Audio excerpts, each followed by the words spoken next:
உயர்நீதிமன்ற உத்தரவுப்படி மானாமதுரை ஆகாஷின் உடல் தகனம் செய்யப்பட்டுள்ளது. கூடுதல் விவரங்களோடு இணைகிறார் எமது செய்தியாளர் மாரிச்சாமி. வணக்கம். தற்பொழுது ஆகாஷின் உடல் தகனம் செய்யப்பட்டிருக்கூடிய நிலையில் அவங்க குடும்பத்தார் தரப்பிலிருந்து என்ன சொல்றாங்க, அங்க நிலவக்கூடிய சூழல் என்ன, விரிவா பதிவு பண்ணுங்க.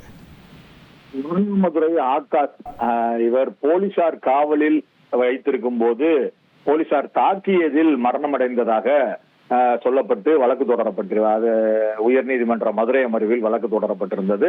அந்த வழக்கில் இந்த ஆகாஷின் உடலை பெற்றோர் மற்றும் உறவினர்கள் உள்ளிட்ட சமுதாய அமைப்பினர் உள்ளிட்டோர் அந்த உடலை பெறுவதற்கு அந்த உடலை பெறாமல் 100 நாட்களுக்கு மேல் போராட்டத்தில் ஈடுபட்டு வந்தார்கள். இந்த நிலையில் உயர்நீதிமன்ற மதுரை அமர்வு நேற்று மதுரை மாவட்ட ஆட்சியர் மற்றும் மதுரை மாநகராட்சி ஆணையாளர் உள்ளிட்ட தகுதி வாய்ந்த அதிகாரிகள் ஆகாஷின் உடலை கண்ணியமான முறையில் அடக்கம் செய்ய வேண்டும், அந்த இறுதி சடங்குகளை செய்ய வேண்டும். இறுதி சடங்குகள் அனைத்தும் அவர்களுடைய குடும்ப முறைப்படி, மத முறைப்படி மற்றும் சாதிய முறைப்படி இருக்க வேண்டும். அனைத்தும் சிறப்பான முறையில் அவர்களுக்கு அந்த உடலை கண்ணியமான முறையில் அடக்கம் செய்ய வேண்டும் என கேட்டிருந்தார்கள்.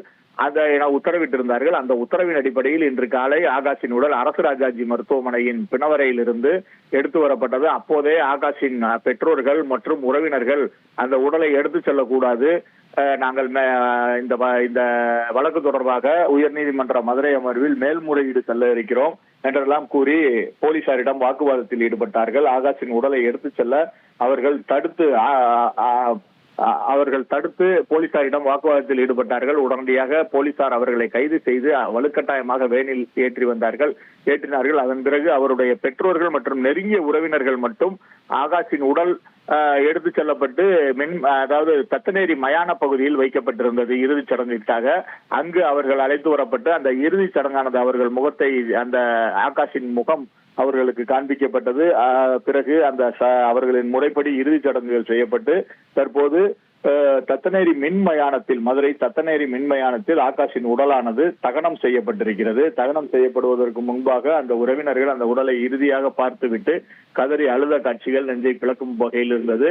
அவர்கள் கதறி அழுது அவர்கள் அந்த உடலை நீங்கள் இறுதி சடங்குகள், இறுதி நிகழ்வுகள் எல்லாம் செய்யக்கூடாது என கதறி அழுது கொண்டே இருந்தார்கள். இருந்தாலும் உயர்நீதிமன்ற மதுரை அமர்வின் உத்தரவுப்படி போலீசார் உடனடியாக அங்கு அதிகமான போலீசார் குவிக்கப்பட்டிருந்தனர். போலீசார் அவர்கள் அந்த உடலை தகனம் செய்யும் முயற்சியில் ஈடுபட்டிருந்தார்கள். உடனடியாக அந்த ஆகாஷின் உறவினர்கள் இருக்கும் அந்த நேரத்திலேயே அவர்களது அந்த ஆகாஷின் உடலானது மின்மயானத்தில் வைத்து தகனம் செய்யப்பட்டிருக்கிறது. தகனம் செய்த பின்னர் அந்த உறவினர்கள் மீண்டும் கதறி அழுதபடியே அந்த பகுதியில் இருந்து கொண்டிருக்கிறார்கள். இனி செல்லும் இடமெல்லாம் செய்தி. தந்தி டிவியின் வாட்ஸ்அப் சேனலை ஃபாலோ பண்ணினா செல்ல இருக்கும் இடமெல்லாம் செய்தி. இதோ QR கோட் இப்பவே ஸ்கேன் பண்ணுங்க, ஃபாலோ பண்ணுங்க.